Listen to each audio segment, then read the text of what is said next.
coming up next, one of our favorites, the Total Mag fam. This is once again going to be 8-Bit Music Theory, bringing us some of his unbelievable musical knowledge. I loved his Gobstopper segment. Me too. That was really insightful. It unlocked some of your brain for the rest of the world, which is a good or a crazy thing. Either way, it happened. After the whole session was done, I was chatting with him. I was like, I really want to do this more often with you. There's so much to learn from this guy.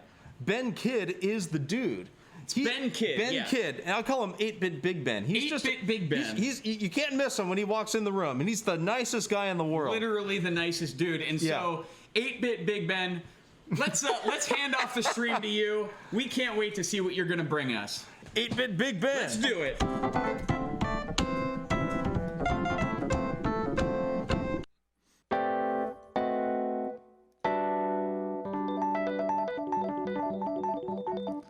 Hi, everybody. How's it going? I hope you're all doing good.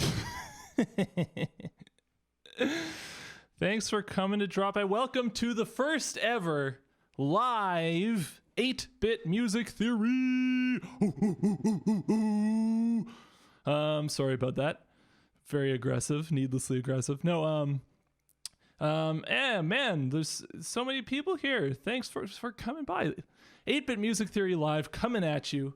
It's even better than the regular 8-Bit Music Theory videos because it's less concise. There's less information. You have to stare at my face, but it's live, baby. You can ask me questions live because we're live. So it's better in that way than a regular video. So today I want to talk about it's MAGWest. I'm psyched to be here. The theme is Katamari, so I thought what better tune to analyze for you all today than the one and only fan favorite Lonely Rolling Star. Is a great, objectively great piece of music. It feels awesome. When you listen to it, it makes you go, as we'll see shortly. I don't know. I don't know if there's anything else to say other than let's rock and roll. Let's roll like a lonely star. And if you guys have questions in the chat, like I'm watching you guys like a hawk. So drop your questions. And I'll answer them probably, or try to. Big thanks to MAGWest for letting me do this. You have no idea how many times I practiced that. I was so nervous I'd screw it up. That'd be embarrassing. What are the words on the top left of the keyboard on my logo? It says Norb with a B. You know, the classic Norb. Keyboards. So let's listen to some Lonely Rolling Star. Okay, so first things first, it's like a 5-minute long song, but let's listen to the whole thing. Maybe not the whole thing. Maybe I'll stop it partway through. Well, I don't know. We'll see. We're learning as we go here. We'll play it through a little bit. I'll have the sheet music up so you can see what's going on. Follow along. And we're going to talk about what makes it sound so sick. Okay, ready?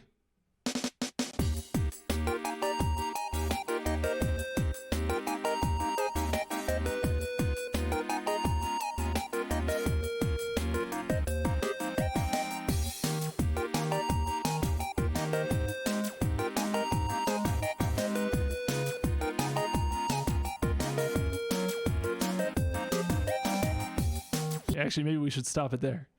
I'll play a little bit at a time and then talk about it because there's a lot to talk about. This is a very fleshed out transcription. I think I tried to get every single note that gets played. I mean, I did miss a couple like little twinkly things, but that's not important. So we start off. See, okay, so there's a lot to learn, but one thing that I really, really like about the song is the clever use of very colorful harmony. It's because the vibe is very like poppy, right? It's upbeat. It's almost childlike. The melody is almost childlike, and the singer has a very like childlike kind of voice. Very innocent, very pure.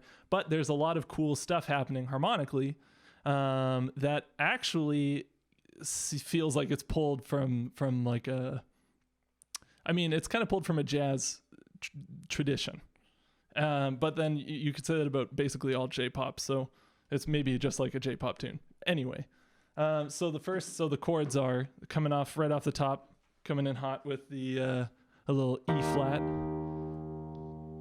A major over E flat, A minor 6 over E flat to G flat or G flat major 7, F minor 7, all over E flat. So like, what's going on here? If you know anything about keys, key signatures, you know that like half of these chords don't belong in the key of E flat. What's the deal with that? Well, I'll tell you. So what's happening? You start on your tonic E flat. This is home. Oops. This is home. Easy peasy. And then you get a move to the 4 chord. 1, 2, 3, 4. With the colorful major 7th on top. Beautiful. So far so good. That's pretty straightforward. Except it's over an E flat in the bass. That's called a bass pedal. When the bass doesn't change and the chords change around it, that's what that is. And it's kind of well, I'll finish the progression. So you have your A flat major over E flat. That turns into a minor 4 chord, A flat minor 6, which then just one note goes down to D flat and turns into a D flat 7, but they're pretty much the same chord. One note different. And so that usually would resolve like a minor 4 to 1 is a pretty common, juicy way to resolve to the 1 chord. That's like, you've probably heard that before. Yum. But instead, that's what we're expecting. When we hear this minor 4 chord over E, or over E flat, I mean, it's like, oh, that's going to sound so good when it resolves to E flat. And then the song is like, yeah, it would, wouldn't it? Boom! Oh! G flat major over E flat. That's a weird one. That's the flat 3 chord. And I know what you're thinking. Isn't that just an E flat minor 9 chord? Yeah, it is. But I want to show in the chord symbol that there's a bass pedal going, so it's E flat the whole time. And then that just slides down a step to F minor, which is back into the key of E flat major, and then you get back to an E flat chord. So it's kind of like you start very like simple, just E flat major triad, boom, we're home, everything's rosy, and then we like get a little more colorful, a little more like out there, and then kind of slide back home. Really, really cool, strong progression. It has a very good flow of like tension and release. It kind of takes you away from home, brings you back, so you feel like you've gone on a journey. But a thing that I like about this intro is like the bass is just doing the bass pedal. Hey, Naturalize. And the melody too is kind of like a pedal. It's not a pedal, but it's just the same.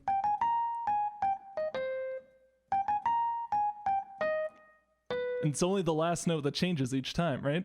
So it's you have these static elements, and then just the middle stuff is changing.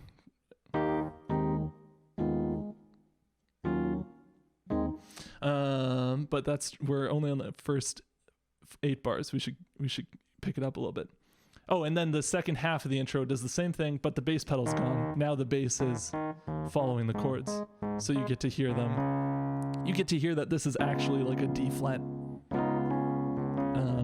dominant chord, not an A flat minor chord, or that's how he was thinking about it, probably, the composer.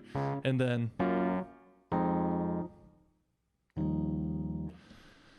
setting up the verse. So, and the other thing that I like about this, I feel like I could talk about this tune for 2 hours, but the other thing I like about the first 8 bars is starting off with the bass rhythm being this like, and the drums are doing like a halftime thing too. Let's listen from the very top again. Listen for the drums doing a halftime feel and the bass. So we're kind of feeling it like 2, 3, 4, 1, 2, and then it picks up double time. Oh! So it's like immediately 8 bars in and you have a win. You know, you have like, it's not just like this is a cool groove. It's like it's a cool groove that rocketed us out of a slightly less intense cool groove.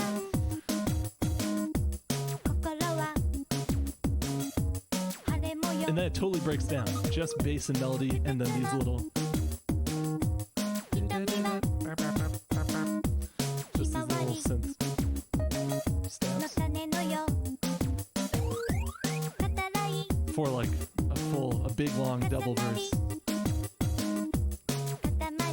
So it feels very sparse, but it's still very playful because the bass energy and the drum beat and the melody too. Let's pause it here, actually. How do I pause it? Okay. I didn't pause it. Okay. So the melody, I love that it's so repetitive and like just a little,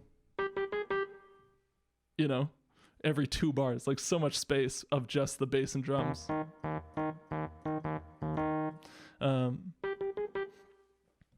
And it barely moves. Oh, I said I was going to answer your questions, and I haven't been looking now.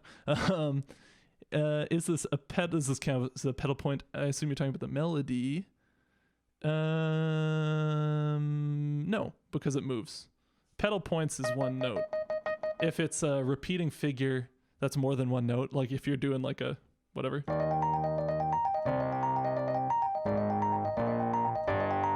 Something like that. You'd call that an ostinato is the term. And any other questions? I remember this from my first MAGFest DJ battle. Very cool. Okay. Let's keep it going. Let's keep it moving.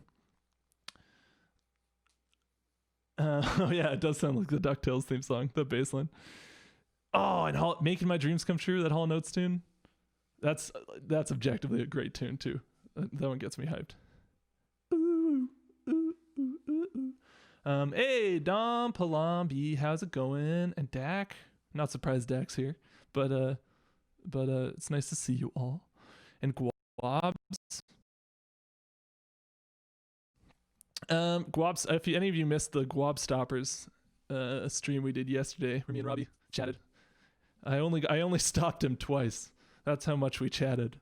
But yeah, I could have done it for like 2 more hours, I think. Okay, but like half my time's done already. Let's keep it moving. So the melody is this tiny figure. Da da da da. Very cute. I don't know why. I've been racking my brain trying to figure out like why is that so cute. You have a nice little, you know, if it's an E flat chord, that move up to the 4th.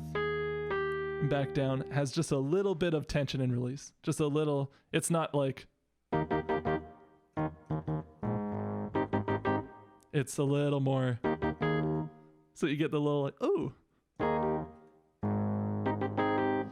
And then when the melody sticks to the root, when it's like this is the root, we're resolving to the root.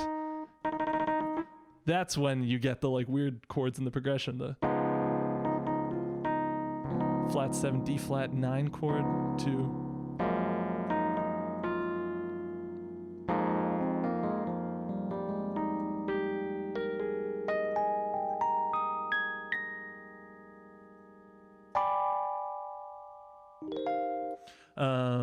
you don't get that, not yet anyway. So that's a cool interplay, you know, as the harmony moves farther away from the home key, the melody sticks closer to the home key, like this is the root. So it's not like, oh, what key am I in? You always feel like you're in E flat, but you just get the color of, and also I forgot to mention the chords move in 4ths, like 4ths up from E flat up to A flat, a 4th up to D flat, a 4th up to G flat. So it's got this really satisfying kind of circle of 4ths motion. Chords like to move in 4ths. Usually you'll hear progressions move in diatonic fourths, where they're moving in fourths, but they're all staying in the same key. So you'll have like a...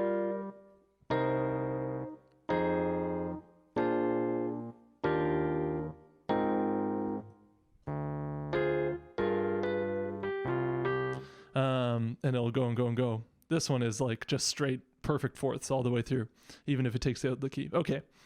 And the beat. I love this tune so much. Okay, let's keep listening. I can't remember where we are, but we'll figure it out. Oh yeah. Okay, hold on. Let's get a little running head start into the. So we're at the A flat to D flat here, and then listen for this A diminished chord. Ooh.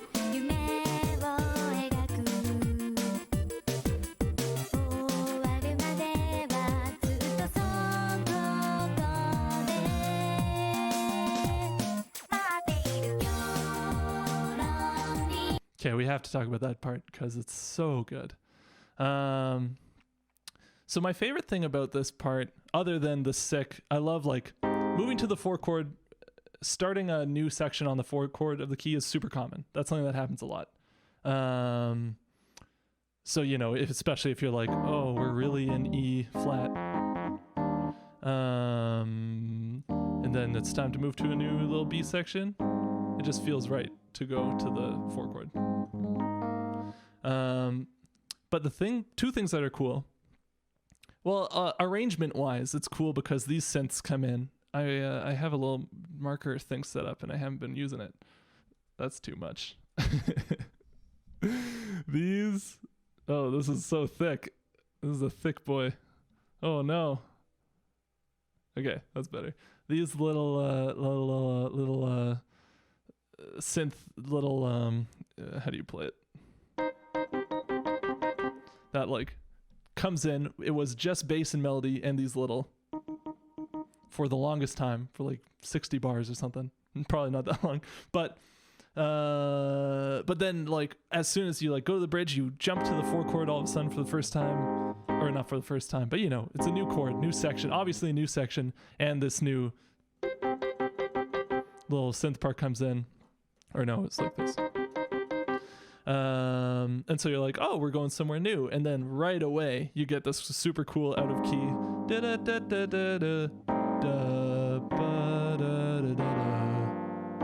So this is kind of, that's a more like diatonic 4th progression. That's like, and that's like hyper jazz standard E. Like Cole Porter tunes, your Gershwin tunes, you know, like anything, the music that you're like, I want to learn how to play jazz. I'm going to learn like Autumn Leaves and All the Things You Are and like these real classic standards. That's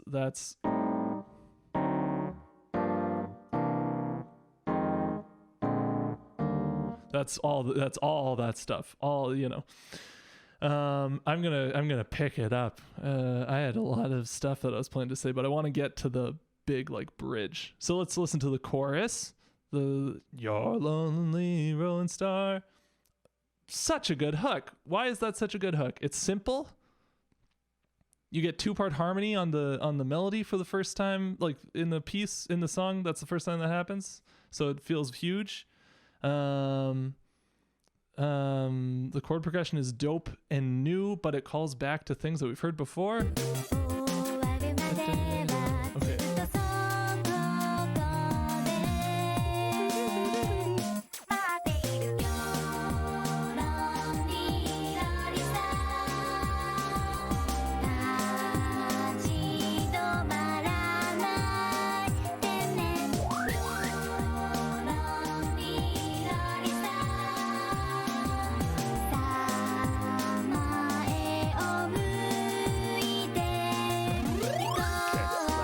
Very cool part. I love music theory guys tend to get stuck on chords, and myself included, because I love chords, but melody like I think it's because melodies are harder to figure out why they are so good, because like the main melody line is the bottom note of these two. Oops. Here's my giant arrow. That's the main one.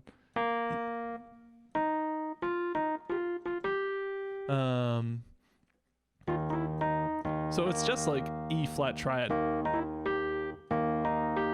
like super simple, and that's kind of what makes it sound poppy. Is like, you know, the melody is not trying to like imply some cool thing, some cool jazz sound, or like surprise you necessarily, but it just feels great. And like, there's a reason why, I don't know. It's like it's really hard to write a good like poppy melody, because you have to make it interesting in really subtle ways to keep it like accessible but still cool. And they definitely do that. You get a big fifth to start. I have a 5-minute warning, so we're gonna go super quick, but this is important because it's the chorus of the tune. You get your fifth. You're starting a big fifth, and that's the note that wants to jump up or down to the tonic. So you get this big fifth, and it does jump up, so that's satisfying.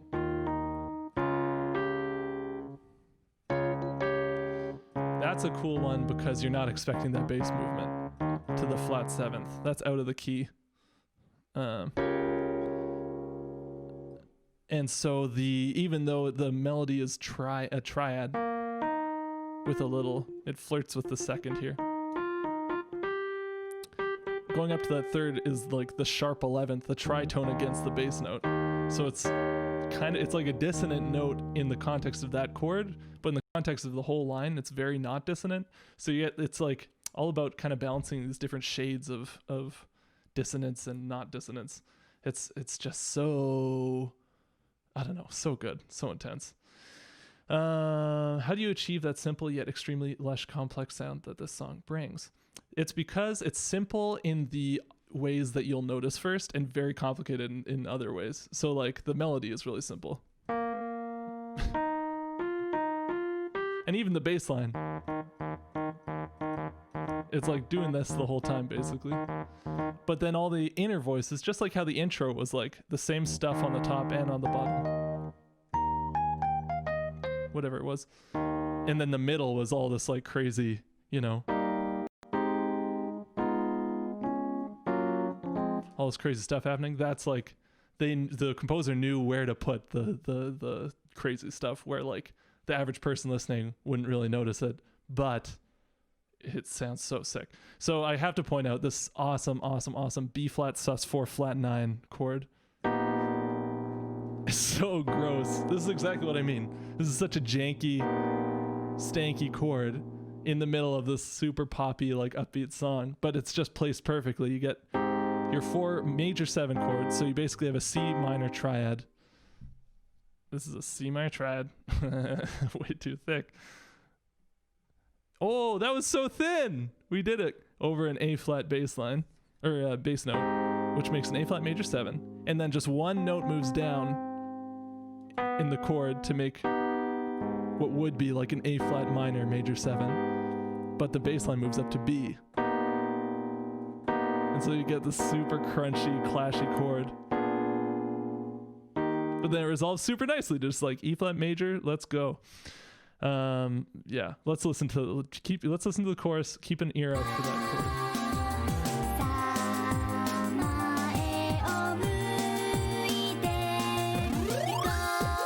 And like it's kind of buried. That flat 9 is kind of buried in the mix because they didn't want to draw attention to it. They want the attention to be on the cute singing, you know. So I got like 2 minutes left. I really wanted to get to the sick. Hang on. Okay, here's what we're gonna do. Well, okay. You know what? I'll make like I'll do a real video about this at some point in the next like 3 months, and then I'll get to talk about this sick other part. Let's listen to it though. Let's listen to it.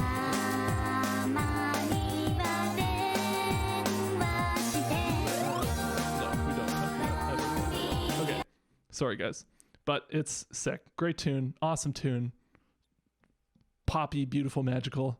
I did not expect half an hour to go by so fast. Thank you all for coming. Thanks so much for being here. And you know, I'm glad we could make this happen. I'm glad we could do it. Anything else to say? For me, I don't think so. I've got 30 seconds. Okay. Well, bye-bye, guys.